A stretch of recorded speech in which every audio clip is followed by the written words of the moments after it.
आज मैं हरियाणा प्रदेश के 8 लोकसभा क्षेत्रों में होकर के आया हूं, जहां पार्टी के कार्यकर्ताओं से मिलकर के आया हूं, वहां आम लोगों से भी मिलने का काम किया है।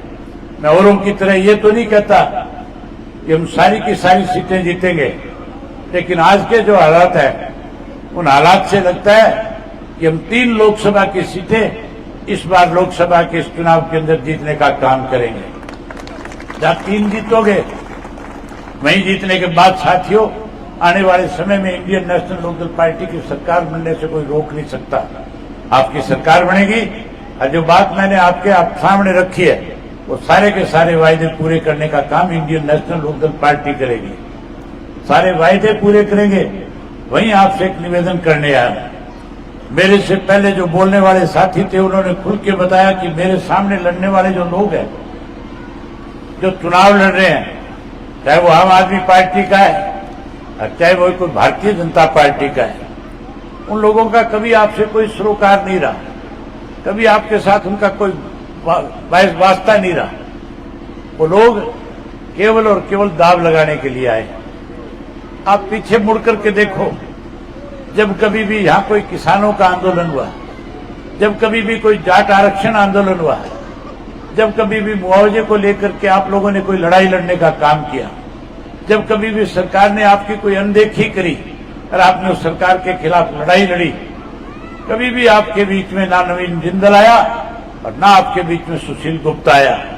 ये सुशील गुप्ता तो उस पार्टी से संबंध रखता है साथियों, जिस पार्टी ने हमारे सुप्रीम कोर्ट का फैसला जो एसवाईएल को लेकर के आपके हक में आया हुआ है, जो पानी आपको मिलना चाहिए था एसवाईएल का, इस पानी को रोकने के लिए पंजाब के अंदर आप पार्टी की तरफ से ये रेजुलेशन दिया गया कि हम एक बूंद पानी भी हरियाणा प्रदेश के लोगों को नहीं देंगे।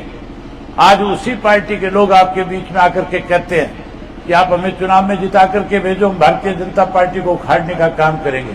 बड़ी हैरानी की बात है, कांग्रेस पार्टी के लोग दिल्ली के अंदर आप पार्टी के साथ मिलकर के चुनाव लड़ रहे हैं। कांग्रेस पार्टी के लोग हरियाणा के अंदर आप पार्टी के साथ मिलकर के चुनाव लड़ रहे हैं, जहां यहां एक दूसरे की बड़ाई कर रहे हैं। भाई पड़ोस में लगता हुआ पंजाब का एरिया है, जब पंजाब के अंदर जाते हैं तो वहां एक दूसरे की मदद करने के बजाय एक दूसरे को गालियां देने का काम करते हैं, एक दूसरे की कमियां और खामियां गिनाते हैं। वहां एक दूसरे को कैसे कमजोर किया जाए, कौन किस तरह से ताकत में आए, इसके लिए भाषण दिए जाते हैं। बड़ी हैरानी होगी, ऐसा समय भी आपको देखने को मिल सकता है कि आप पार्टी के कांग्रेस के बड़े नेता जहां हरियाणा में और दिल्ली के अंदर एक मंच पे खड़े होकर के वोट मांगेंगे, वहीं दिल्ली पंजाब में जाकर के आमने सामने एक दूसरे को कोसने का काम करेंगे।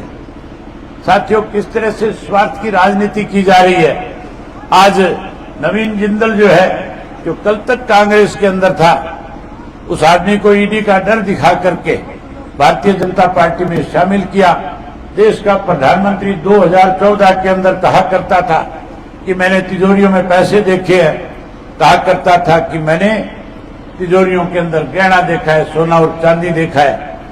लेकिन एक ऐसी तिजोरी भी है इस देश के अंदर, नवीन जिंदल की तरफ इशारा करके कह रहा था कि इसकी तिजोरी में 40 करोड़ का कोयला पड़ा है, ये कोयले का दलाल है, इसने कोयले की खादान से चोरी करने का काम किया है।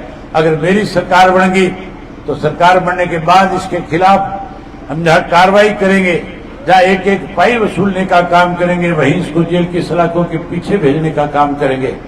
जो जिंदल को बेईमान और चोर कह रहा था, उसी ने जिंदल से पहले चंदा लिया और चंदा लेकर के अब कहता है कि अब भारतीय जनता पार्टी में आ गया है, अब ये बेईमान नहीं रहा, अब ये लुटेरा चोर नहीं रहा, अब कोयला चोर कहने के बजाय उसे कोई नूर कहने का काम करता है।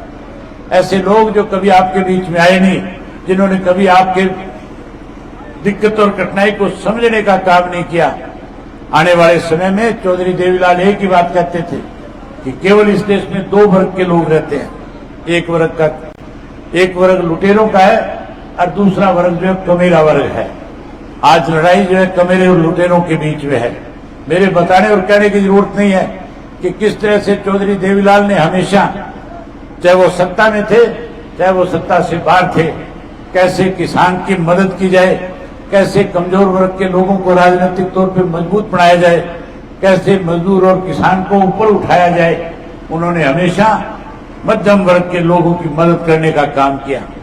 वहीं चौधरी ओम प्रकाश चौटाला ने सत्ता में रहते हुए हमेशा किसान को ताकत देने की काम किया। चाहे हम विपक्ष में थे तो जहां के सत्ता में बैठे लोग किसान को कमजोर करने का प्रयास कर रहे थे, हमने उनके साथ खड़े होकर के उनके साथ न्याय कराने का काम किया। जहां मेरी जिम्मेवारी पार्टी ने लगाई, मैंने जब कभी भी किसान की सरकार ने अनदेखी करने की कोशिश करी, सारे अपने जरूरी काम छोड़ करके उस किसान के साथ न्याय हो उसके लिए उसका साथ आकर के खड़ा होकर के उनकी लड़ाई को लड़ने का काम किया। आज साथियों, मेरे सामने चुनाव लड़ने वाले बहुत बड़े लोग हैं, बहुत पैसे वाले हैं, बड़े धनवान लोग हैं।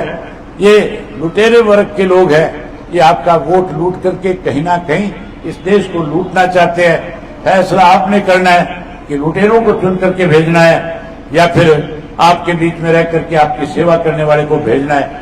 मैं उम्मीद करूंगा कि इस चुनाव में एक एक वोट आप इंडियन नेशनल लोकदल पार्टी के चुनाव निशान ऐनक के बटन पे दबा करके, और जहां इंडियन नेशनल लोकदल पार्टी को ताकत देंगे, वहीं चौधरी देवीलाल की नीतियों को नए सिरे से इस प्रदेश में लागू कराने में बड़ी भूमिका निभाने का काम करोगे। यही बात आपको कहने आया था। आप सबने मेरी बात सुनी। आप सबका बहुत धन्यवाद। जय हिंद, जय हरियाणा।